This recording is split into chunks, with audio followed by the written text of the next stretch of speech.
South Africa is witnessing riots. Residential buildings are being set ablaze, shopping malls are being looted, highways are blocked, and armed protesters are marching on the streets. The situation is volatile. The unrest, the worst in many years. At least 6 people have died, dozens have been injured, more than 200 have been put behind bars, and reports indicate that these figures are only set to worsen.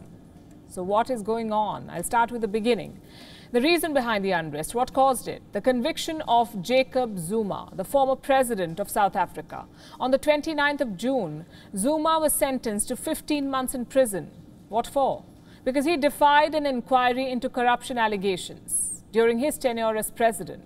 So South Africa's constitutional court, which is the most powerful court in the country, declared Zuma guilty and sent him to jail on charges of contempt. With this conviction, Zuma became the first South African president to go to jail.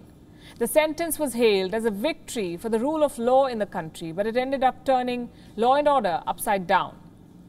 Let me show you some images. These are Zuma supporters, armed with sticks and shields, protesting against the court order. They've taken to the streets of almost every major city in South Africa, looting, ransacking and burning everything on their way. On Saturday, they blocked one of South Africa's biggest highways by setting fire to several trucks and vehicles. The highway burned the entire night, leaving thousands stranded for several hours. The highway is located in the KwaZulu-Natal province, which happens to be Jacob Zuma's stronghold. Several cities in this province have now been gripped by unrest, like Durban, the third most populous city in South Africa. It's witnessing unprecedented violence. Zuma supporters are burning tires, they're looting stores and clashing with the police. At least 37 people have been arrested.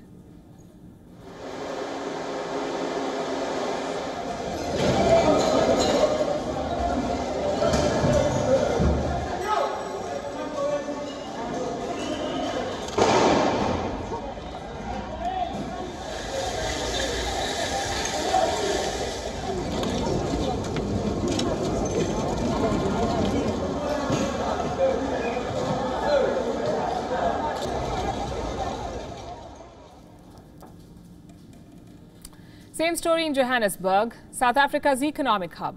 Protesters are looting shops and ransacking stores. There are also reports of shots being fired at passing vehicles. At least 62 people have been detained and put behind bars. Our correspondent, Calden Ongmu, has been reporting from Johannesburg. She sends us this report. This is what has been left from violent protests that took place throughout the weekend and at night, even after President Ramaphosa sent out a strong message to those involved in this. Police continued to make arrests even at night as protesters continued looting businesses, vandalizing properties and burning tires and blocking roads. This morning, many commuters have been left stranded as most public transport have suspended their businesses, fearing being attacked. Throughout the night, police and protesters kept playing cat and mice as some protesters were feared carrying firearms that went off time and again. The protest that first started in KwaZulu-Natal province by former President Jacob Zuma's supporters slowly spread to Gauteng. Now, as someone famously said, when the looting begins, the shooting begins. In view of this escalating violence, the police has been forced to fire shots to disperse protesters. Reports say this has led to the death of at least 6 people. But whether they died in police shootings is yet to be confirmed.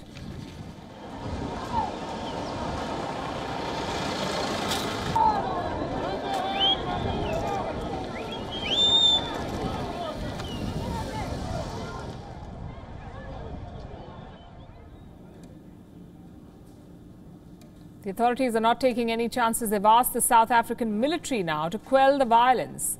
The army has been deployed in at least 2 provinces. This is in order to help police cope with looting and arson attacks on businesses. But even the army may find it tough to contain the violence.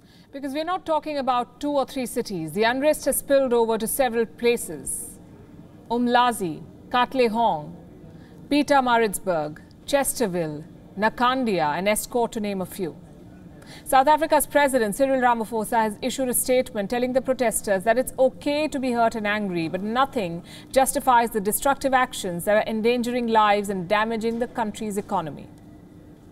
These acts are endangering the lives of people and damaging our efforts to rebuild the economy. While there are those who may be hurt and angry at this moment, there can never be any justification whatsoever for anybody to embark on violent and disruptive actions that negatively affect the rights of others. The president has appealed for calm, but Jacob Zuma's family says this is just the beginning. Edward Zuma, who is the former president's older son, says the situation will get worse if his father is not released. A statement he made a few days back is going viral, where Zuma Jr. has threatened authorities that they will have to kill him before they lay their hands on his father. They can give Zuma 15 months, they can give Zuma 24 months, or they can give Zuma 100 months. He's not going to even serve 1 day or one minute of that. They would have to kill me before they put their hands on him. They are not going to lay their hands on Zuma over my dead body. Extremely irresponsible statement, to say the least. It's a developing story that we'll be tracking. WION is now available in your country. Download the app now and get all the news on the move.